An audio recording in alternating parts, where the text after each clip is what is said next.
Then how to pull this assembly, binanggit ko na. Kailangan nyo gamitan ng heat gun or kaya hair blower kung meron kayo, yung mga screw. Then yung pagbaklas na lang papakita ko sa inyo. Yung LCD hindi pa nakakabit ha, kaya ako na rin magkakabit daw. Idikit ko na, ako na bahala lahat. Yung third step natin, how to remove yung kanyang back cover or itong middle frame.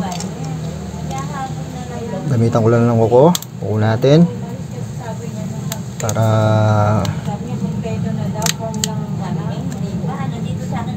akala niya is signal yung problema, hindi signal yung naging problema.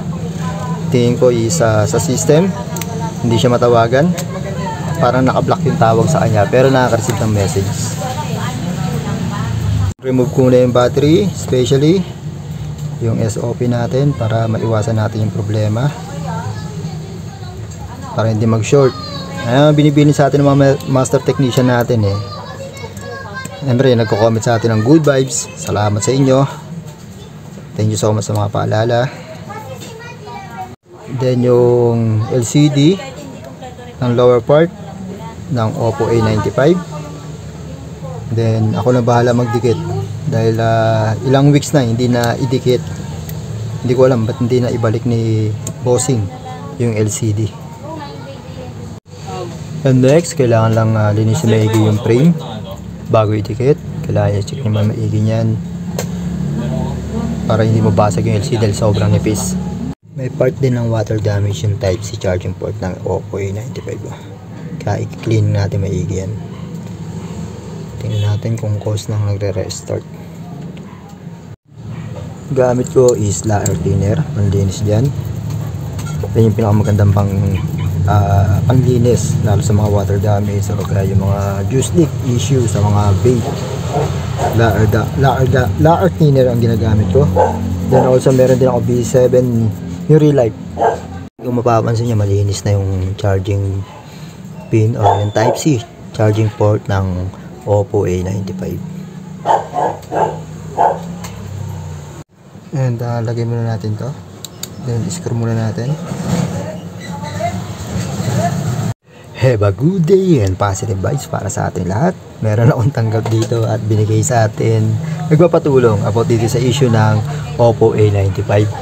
Yung mabilis, malupat daw. Then also hindi rin daw nakaka-receive ng tawag and working sa niya, mobile data niya okay naman. Ayun yung problema, kaya chinek din natin. Also kapalitan lang din, nakapalitan na to ng LCD.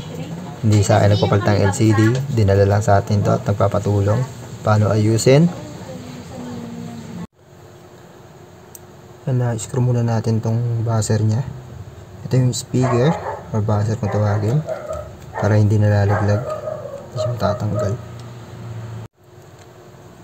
Then ilalagay ko na tong middle frame. Ingatan lang din ninyo, minsan sumasabit, pag sumabit sira yung kanyang button.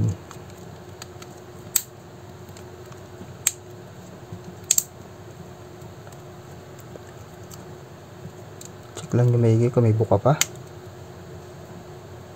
Siyang buka rito. Then didikitan ko na siya ng P7000 dual adhesive multi-purpose glue.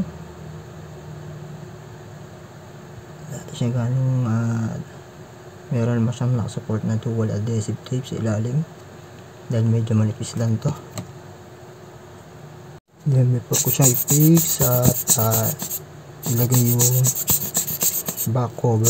Linisin ko na maigi yung back camera para maayos. Then screw na rin lahat. At pag once na naglagay kayo ng B7000 dual multi-purpose glue, huwag nyo dadamihan ha, tama lang. Dahil minsan kasi pagka sobrang dami, nagkakaroon ng problema yung LCD, nag-blackout or kaya hindi siya magta-touch. Then ilalagay ko na rin yung kanyang cover sa camera, so ipipix ko na rin.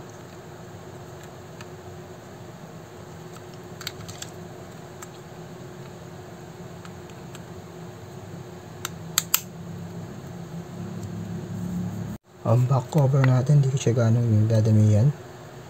Nilagay niya. Bali pa talon-talon lang gagawin kong lagay.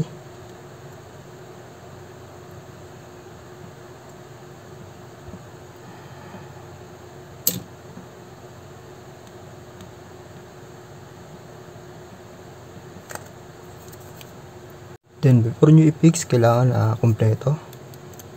Check nyo maigi kung wala kayo nakalimutan, kahit screw. Minsan kasi may nakakalimutan tayo mga parts, ganun pag may ginagawa tayo, nakakaligtaan natin.